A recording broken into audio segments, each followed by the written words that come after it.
good morning. My name is Lynette Saunders, and I am the first Deputy Commissioner at ACS.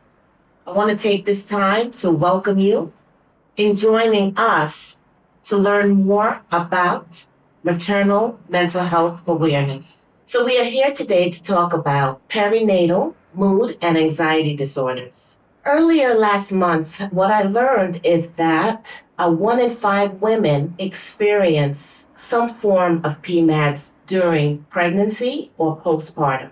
Black women and brown women are twice as likely to experience PMADs and not be treated. More than 75% of women who experience PMADs are undiagnosed and not treated. So with that being said, today is of critical importance that we together learn, raise awareness, and amplify the voices of women who are experiencing PMADs. It is my honor to be here among these courageous women. I am very proud of the work and the commitment that ACS has made to really support our workforce to make sure that the families that we are servicing are receiving all the support they can get.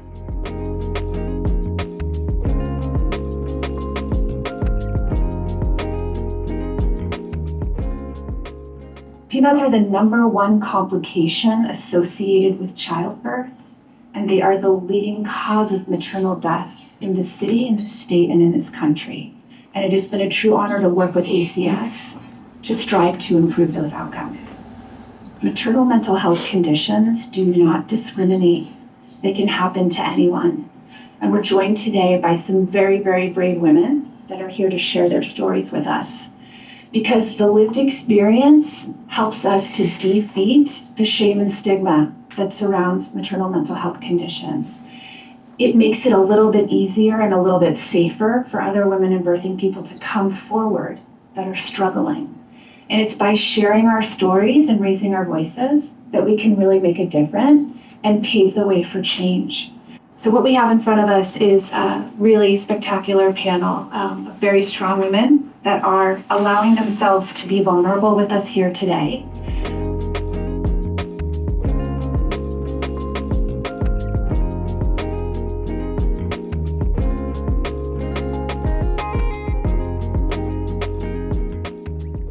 So oftentimes we roll into motherhood with this expectation of it being a very blissful, beautiful, amazing experience where we feel unconditional love and bonding with our baby immediately. And the heavens part and the angels come down and they put the baby on our chest and it's like magic, right? We know our purpose in life was to be a mother and to do this and to have this relationship with our baby. But for so many women, that isn't the experience, right? Or for others, they might feel very blissful and they also might feel super overwhelmed and sad.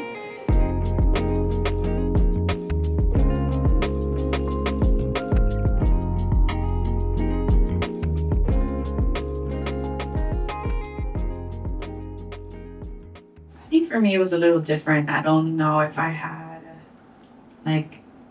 joyful expectations based on my own childhood. I think we never realized how our childhood and how our upbringing impacts what we believe about parenthood. Like being raised by an immigrant mom, lacking right, financial support, living in a community where violence was something known. I think it impacted the way I even desired to be a mother. And so when I became a mom, I felt like I had more anxiety of the idea of how can I bring a baby to the world when I don't even know if I have the tools, right, to make me a good mom, when I don't have almost like a blueprint of what a good parent or good parenting should look like.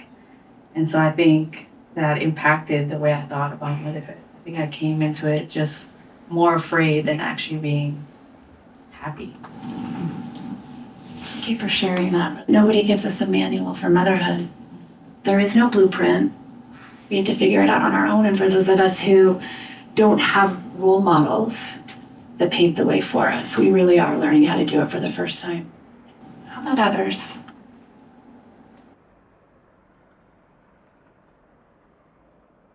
I didn't have no expectations, knowing that I was gonna do it by myself. I didn't have my mom. My mom passed away in 2013. And my father was recently going through dialysis. So I was the main provider in the house. Um, I saw it for me when I was with my ex-partner. Thought I was gonna have a family, like my mom and my dad. And that didn't happen. Then the pandemic came. From there, I lost everything. And I thought I was gonna lose myself. Because I went through COVID literally in March 21st. And my dad got COVID. And the one to take care of my dad was me. Almost in his deathbed and almost in mine. So it really wasn't expecting nothing at all.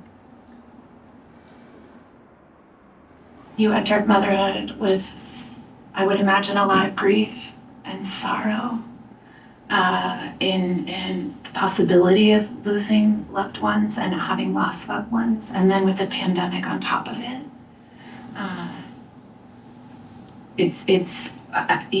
The fact that you were able to care for your baby and make it this far is an enormous, enormous feat. But my goodness, how strong that you're here with us today and able and brave enough to talk about it. So thank you.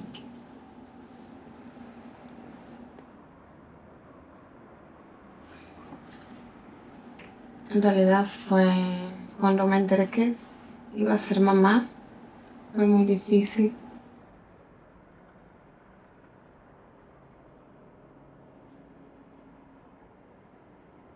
It was a very difficult time. Her first thought was not to have her child. We've heard a lot of brave stories about entering motherhood with different sets of expectations and emotions and responsibilities and loss. We hear so much about physical health and wellness for mom and for baby.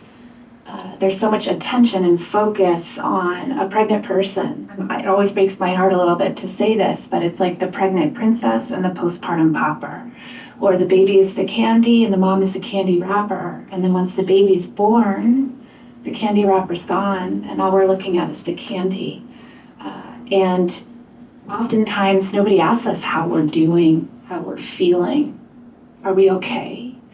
And a lot of times maternal mental health conditions can get missed. And we don't tell moms and birthing people a lot about them.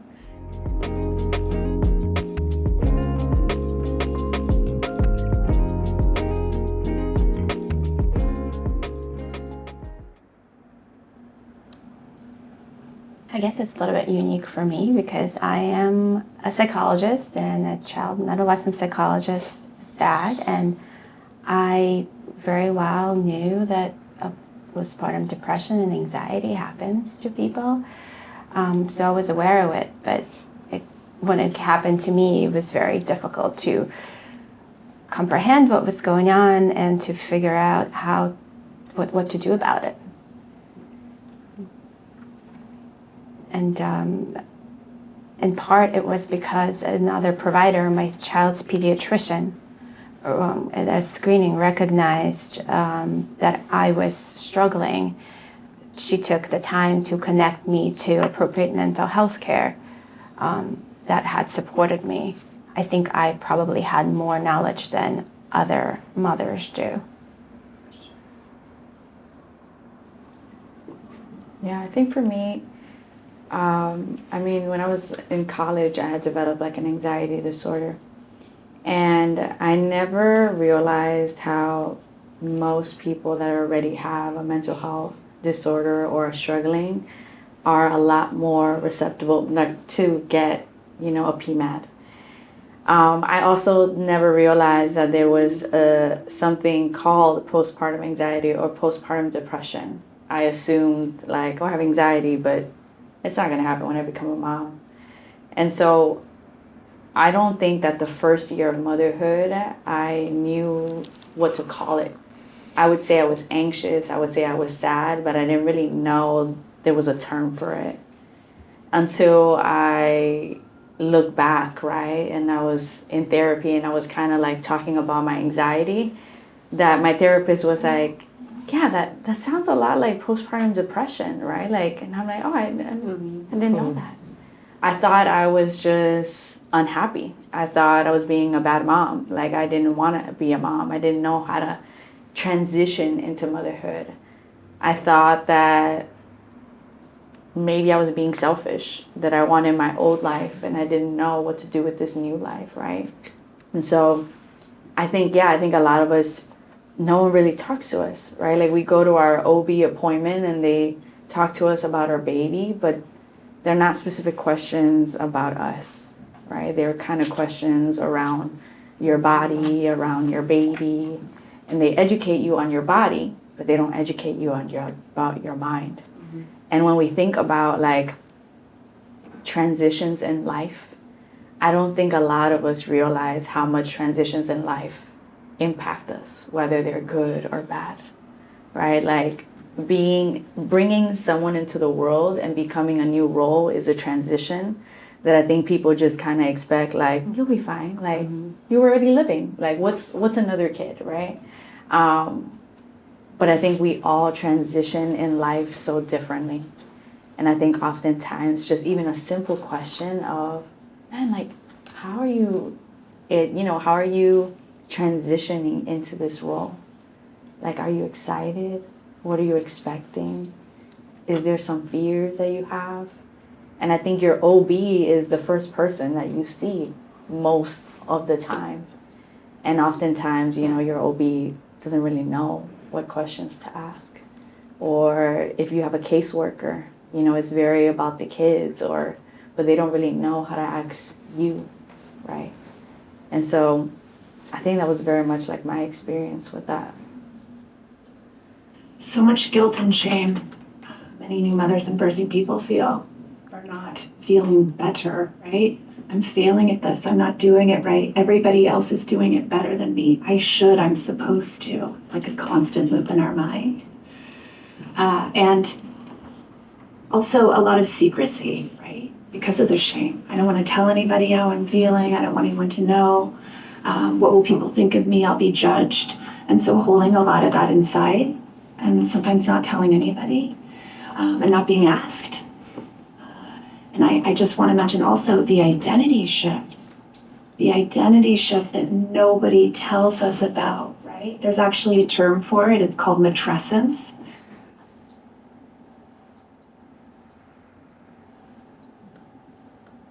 It sounds like adolescence when you think about physical and emotional changes that happen from being a child to an adult. Well, all of that applies to becoming a mother as well. But the grieving and the loss of who we were before we became a mother, nobody prepares us for that. My mom suffered from depression. No one knew the type of depression. She's never spoken to anybody about her depression. She would go to church and ask, like, hey, can you help me figure out what's going on? And I felt for me, I knew she was struggling with something, just didn't know what it was until like you start clicking back and you're like, okay, I was only 17, 18 years old. And in school, we were just talking about like some sort of depression. And my mom committed suicide.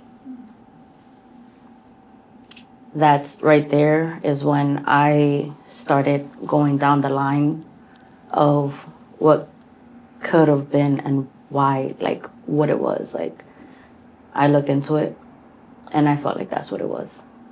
Older Hispanic parents don't get to experience that in the hospitals. They don't get to experience doctors asking them like, hey, how are you? How are you doing? So for me, it's, okay, if it happened to her, it might happen to me.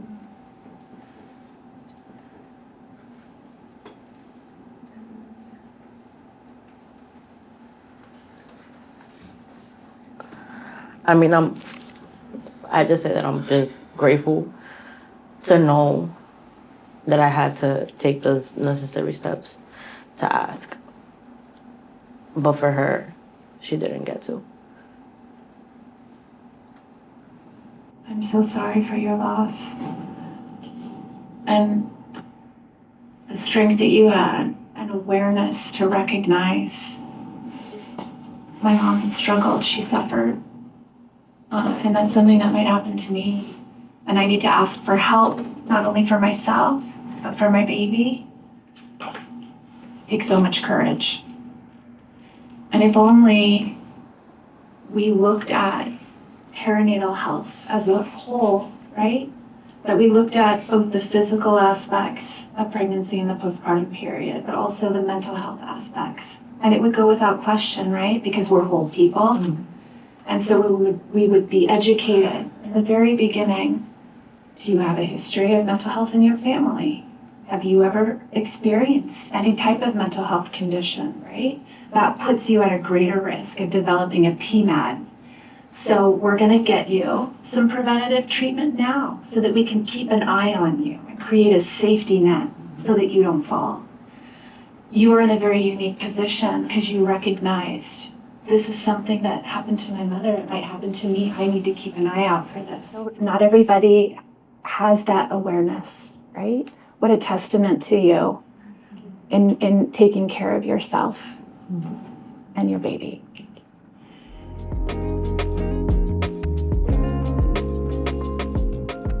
I think she also hit a point of like culture, right? Like especially for Black and brown communities, right? Like mental health is something that is considered like for crazy people, right? Like our older generation thinks about mental health like something that is new to this generation. Like they didn't experience that. And I remember sharing that with my mom. My mom has a lot of anxiety. And, you know, she would say, she's like, postpartum depression, she's like, I learned about that here in America. That's like a new thing. She's like, I never experienced that. And I didn't know anyone back in my country that experienced that. Like, that's an American thing.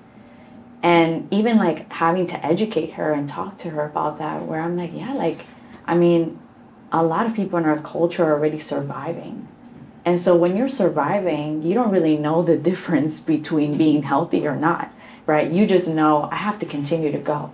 If I need to get food and I need to eat, it doesn't matter if I cannot get up from bed. I have no other choice.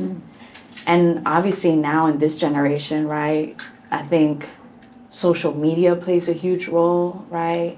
Our environment plays a huge role in how we are accepting of what mental health even looks like for us personally. And so I think for my family, having to explain why I was struggling, right? Why I was picking at my hair, why I didn't want to get out of bed, why I was crying all the time, why I was experiencing rage, like another thing that I didn't even know that most moms experience rage. And it's a scary rage because you feel like, am I going to hurt myself and am I going to hurt my baby?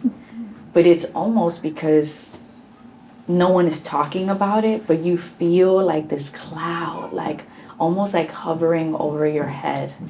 And you can't really escape it, right? Like, but you don't really know how to tell other people because other people don't know that cloud. They don't see it. It's there, but they don't see it. Or they kind of like, oh, you're going to be okay.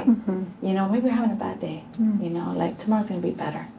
And although those words may feel like encouragement, but they're very dismissive, right? They remove the reality of somebody else. We kind of just like put it to the side. And so I think in our culture, I know for me as a Latina, like mental health is a very weird topic. And I think a lot of our parents have struggled in silence for such a long time. A lot of their silence has impacted even the way that they parented us, to a point that what we may consider bad parenting, if we really look at it, it's, man, you were struggling. Like, how could you possibly like give me the best of you if you are in poverty, if you have no support, if you have a mental illness and you can't even talk to anybody? there is no way that you can give me the best, right? Because you can only do that if someone is taking care of you.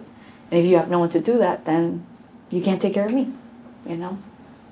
So culturally, that's a big thing for us.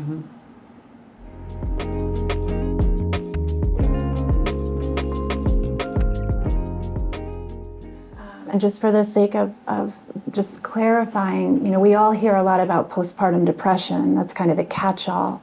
But there are many other maternal mental health conditions that women and birthing people can experience, whether it's perinatal depression, perinatal anxiety, perinatal obsessive compulsive disorder, perinatal post-traumatic stress disorder, bipolar disorder, and postpartum psychosis. These are all illnesses that can strike at any time during pregnancy and up to 1 year postpartum.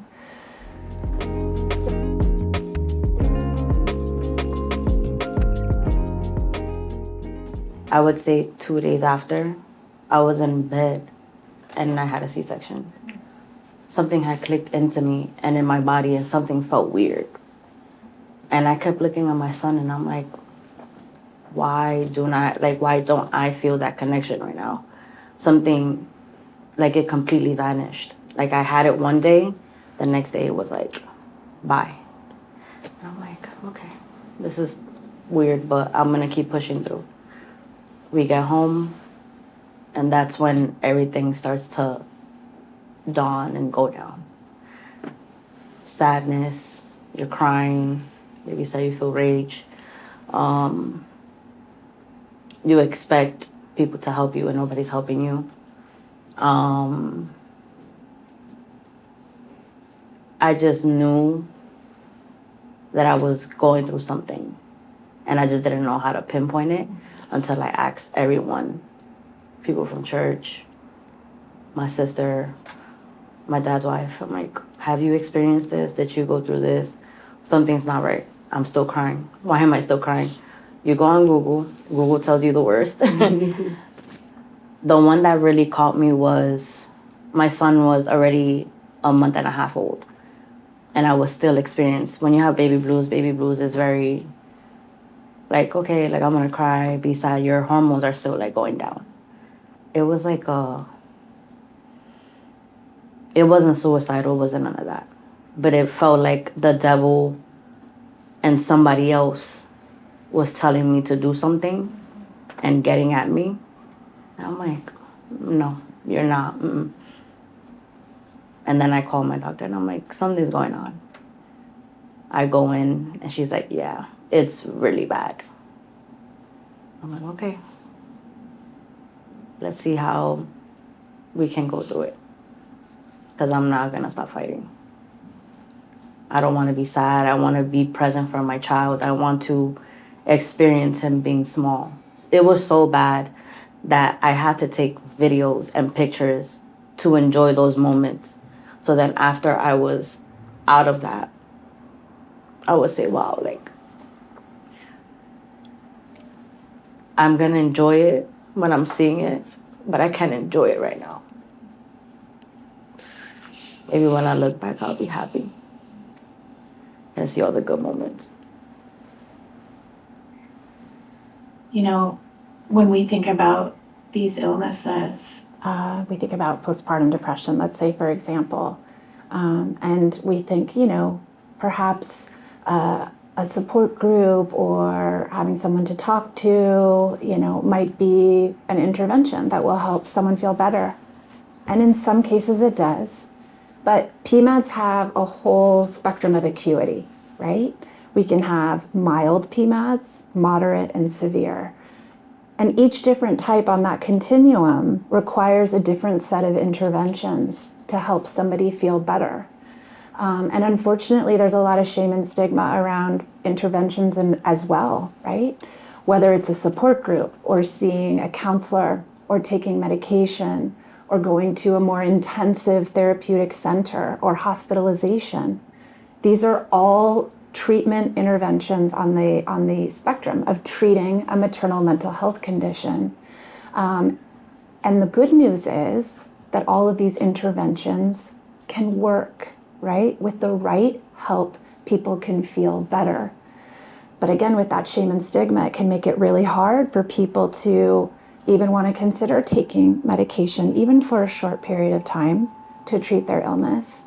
And so I really appreciate you sharing with all of us today. It was bad. It was bad. And you needed support in whatever way you received it. And you are here today to talk about it. When it happens to us, we think, I'm a terrible mother. I'm failing at this, right? What kind of a mother would feel this way towards their baby? So many.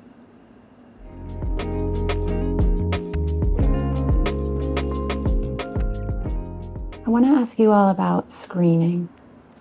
And if anybody was screened for a maternal mental health condition, either by your OBGYN or your midwife or your pediatrician, and what it was like to be screened if you did receive that screen. What did it feel like to get that? And how did you answer the questions? For me, it was really eye-opening to sit there and circle those, like the tears just coming down as you're realizing, oh, I'm really elevated on this scale, and that it is what it is.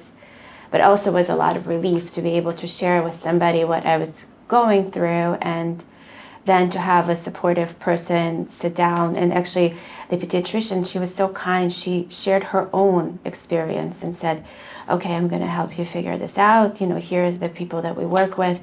And she really helped me get connected, not just gave me a referral and said, okay, here, you know, you walk out of the door, because it's really hard. You're caring for your child, you have, you know, impairing mental health condition, and to just be given a piece of paper and say, here, call all these numbers and see who can see you. That's it's very difficult, you know, so that the connection that she helped make for me was really, really important. I felt taken care of by her, and I was able to get the help that I needed. So for me, the screening was something that I wish was done more often. I wish that OBGYNs did that regularly, because that wasn't a part of the OBGYN practice that I was going to. Yeah, I feel like I had two different experiences. With my first OB, you know, she never screened me. My second OB, when I had my second baby, when she looked at my chart, she's like, hey, like, I noticed that you had like some kind of like anxiety. And so I want to check in, right? Like, where is that, right? Like, you're having another baby now, you're in the pandemic. So how are you transitioning?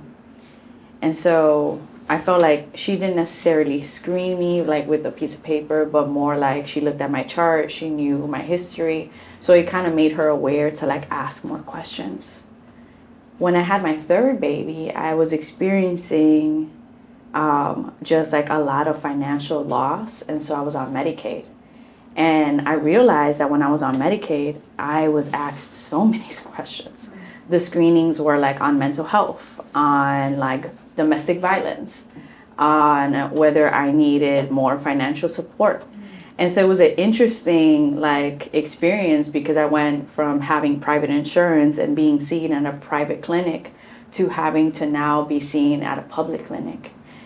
And then it made me wonder, right? Like, I'm like, it's interesting how oftentimes, like, I'm like, do we think that people that have money, like, is it like, do you think that they're okay, right? Like, is that why that screening wasn't? And so when we do look at people that are struggling, we want to screen them. But then at the same time, I think people that are struggling feel shame. And so they might answer some of these questions honestly, but some of them may not. And so it was very eye-opening for me to experience both of those in a way, because I'm like, oh, when I was in a private clinic, no one really asked me anything. But now that I was struggling, I had so many questions, but I also felt shame, because I didn't want to answer whether I needed food stamps. I didn't want to answer if I was struggling, if I needed a social worker, you know? Either of you, were you screened? I was screened at my 6-week appointment. I had came in, and my OB, she just looked at me. She was like, are you getting enough sleep? And I said, no. Are you eating? No. why aren't you eating? I'm like, because one, I don't have support. Two, I just literally had basically a major surgery. And I don't know how to give myself nutrition with baby crying or anything that's going on around me. Around pandemic, nobody couldn't visit, nobody could come to the house. So it was very alone. And she just kept asking me, is there somebody in your family that ever experienced this? And I was like, I don't know. I wouldn't really know. Then thinking about my mom, thinking about all my cousins, all my aunts that never had that experience to get asked. And I finally got asked, are you okay? If your baby's okay and you're not okay, we have to take care of you first. And it was just like the same basic questions. Are you ready to, are you wanting to commit suicide? Are you wanting to harm your kid? And it was nothing past my brain with none of that. I was just like, no, I just feel really sad. I feel really down as a parent. I don't feel that I can take care of my son at any point right now. But I still had to. So when she gave me everything that I needed, and like you said, piece of paper, that's what she gave me. It wasn't, I'm gonna get you somebody to help you. These are the things that you have to do. These are the steps. I said, okay, we'll figure it out. I'm so appreciative that your doctor asked you those questions because not a lot of doctors do. Mm-hmm.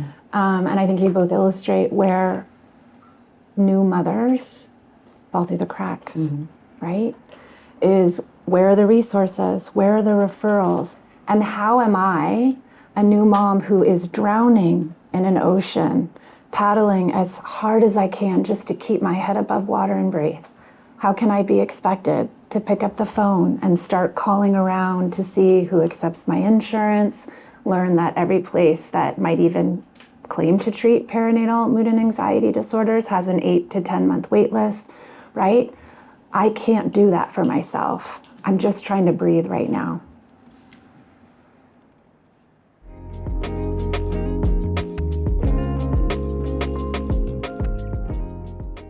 Y es el mejor regalo que Dios se puede dar. Que ser madre es un privilegio. That you have to make sacrifices.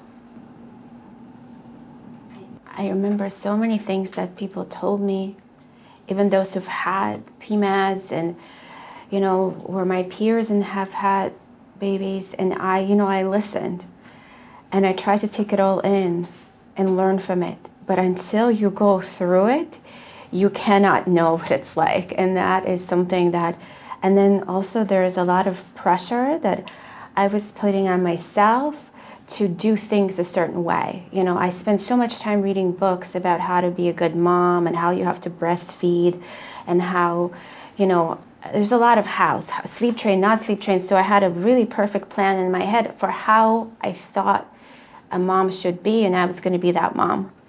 And then, when reality was there, the experience was so different. And I wish that I had given myself permission to be like, it's okay. Like, it's okay. People do it differently, and you don't have to do it a certain way that works for other people, even no matter what the books say. So I think if I had heard that message and believed it, things might have been a little bit easier for me. I definitely would say, like the beginning of parenthood or motherhood, is not the end of your life. I think I grew up very much being told that if I got pregnant, it was the end of my life. That's it, you ruined it, right? You see all those dreams that you had, you got to say goodbye to them. And I think that, right, even brought me more anxiety. Because then it meant I can't do anything, right? I can't dream, I can't do nothing. And I wish I would have known. I would have known that although it looks different, right? And it is gonna be different after you have kids, that doesn't mean that that's the end of you. right? Like it's like a new journey, right? Like I call it, I feel like I say all the time, like I've experienced like a rebirth, right? It was a rebirth of myself. I was learning new things about myself. I was being parented while I was parenting my kids, right? Like I feel like all of us can feel like, man, like I feel like I'm growing up with my kid. Like my kid is teaching me so many things is about myself, but also life that I wouldn't have experienced if I wouldn't have been a parent. And I think also even believing like I don't have to perfect motherhood. Like motherhood is not something that you perfect. I think motherhood is something that you can embrace, right? And that you'll learn. It's like a trial and error. And it doesn't matter what age you are. I talk to a lot of like teen moms, and you know, one of the common things that they say is like, I'm so young, like I don't know anything. And I'm like, listen, I don't think that whether you're 15, 20, 30, I think all of us are pretty clueless. We've all experiencing the same, like, I have no idea. And although we want to acknowledge, right, the challenges do look different when we're experiencing either being a teen mom or someone in their 20s or 30s. But across the board, I think we're all pretty clueless. And we're all experiencing the same idea of, what do I do with this baby? Like, what do I do with them? And so I feel like more of us need to hear, like, that we don't have to perfect this journey. Like, this journey is very like, you take it, it's like a walk. Every day you learn something. Take it as it comes. Take it as it comes, yeah.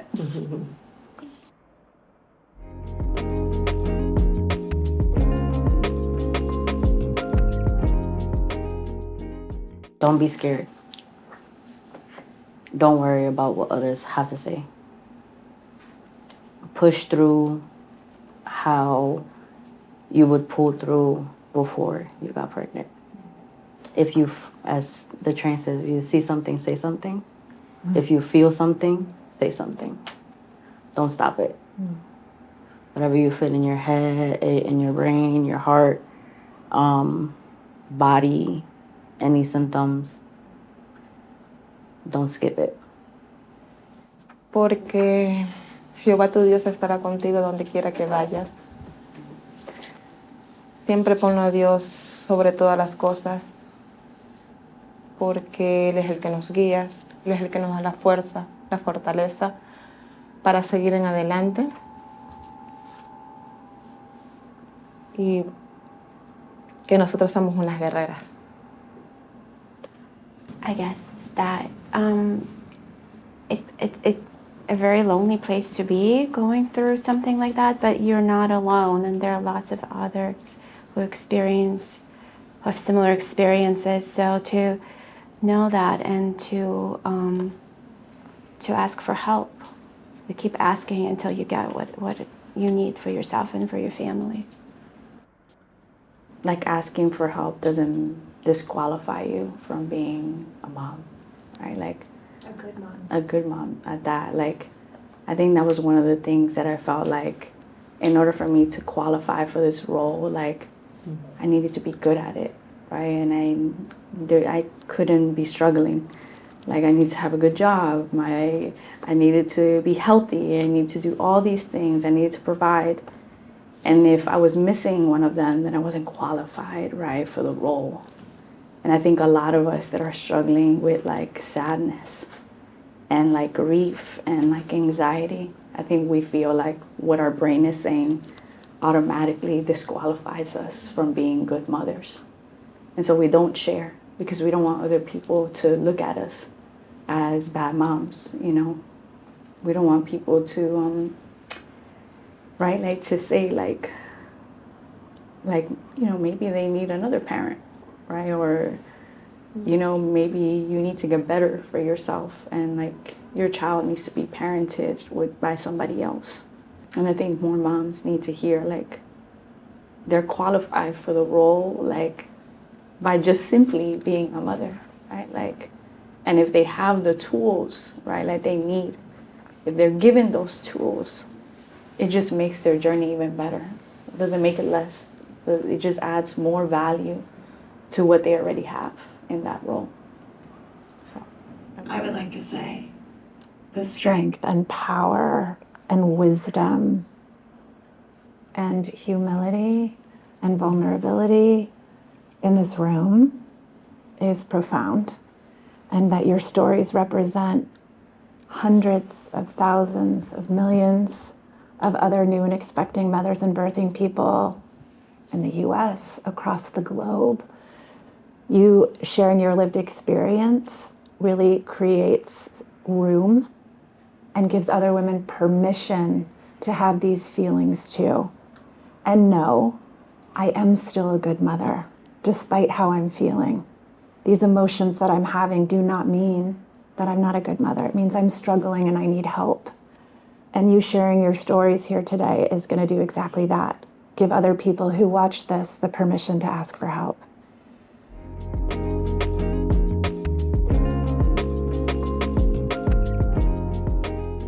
And we have Dr. Martin, who has been such a gracious, active listener, sitting with us, representing ACS. And ACS recognizes this and has dedicated the past year and a half and then some to really look at maternal mental health and how it impacts the families that you work with. Yeah. And I'm wondering if you can share with all of us a little bit about that work and why it is so important to ACS to look at this issue.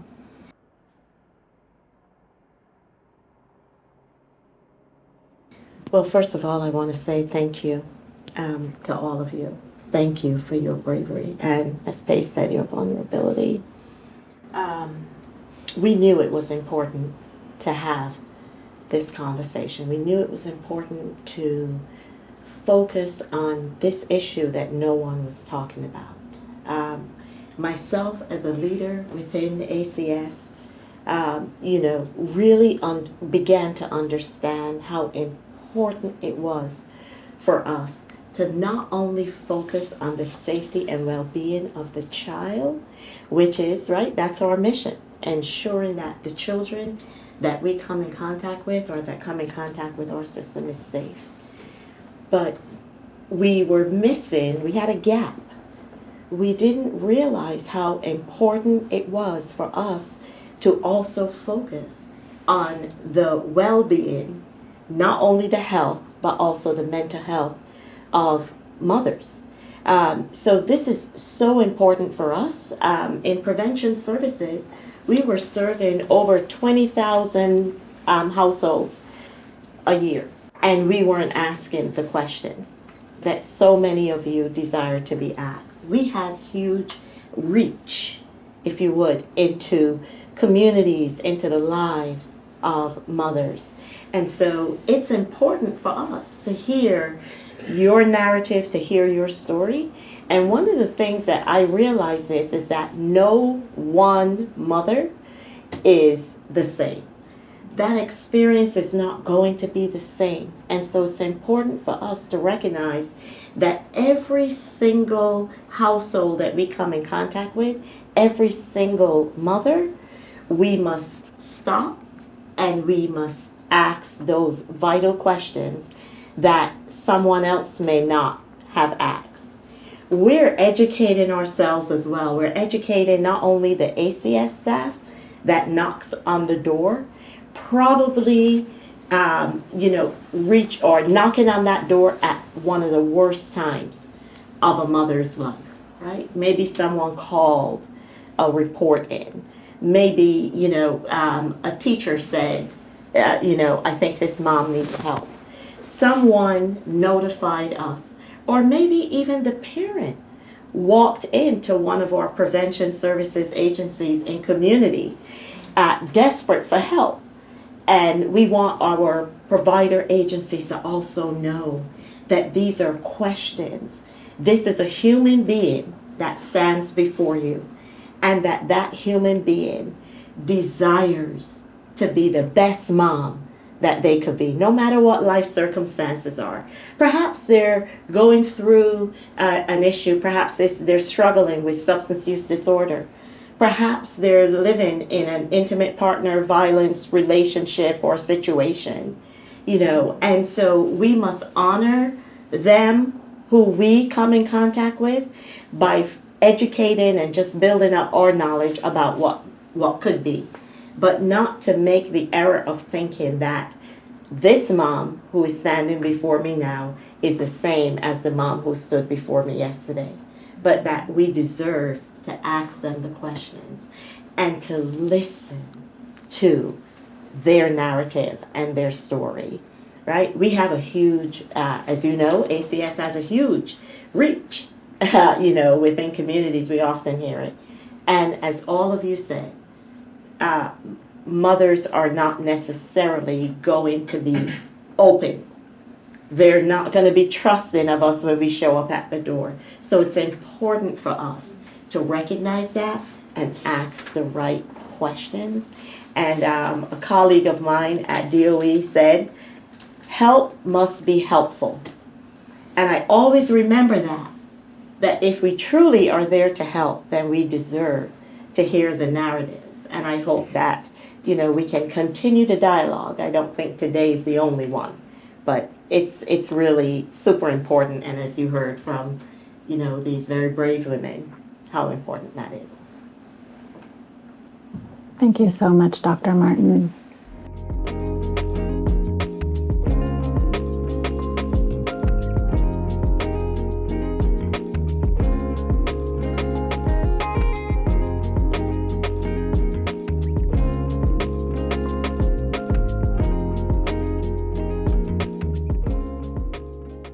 I just want to thank everybody else again for being here today, sharing your story. If there's any last words that you want to say before, what I'd really like to do is ask the audience to give you all an enormous round of applause.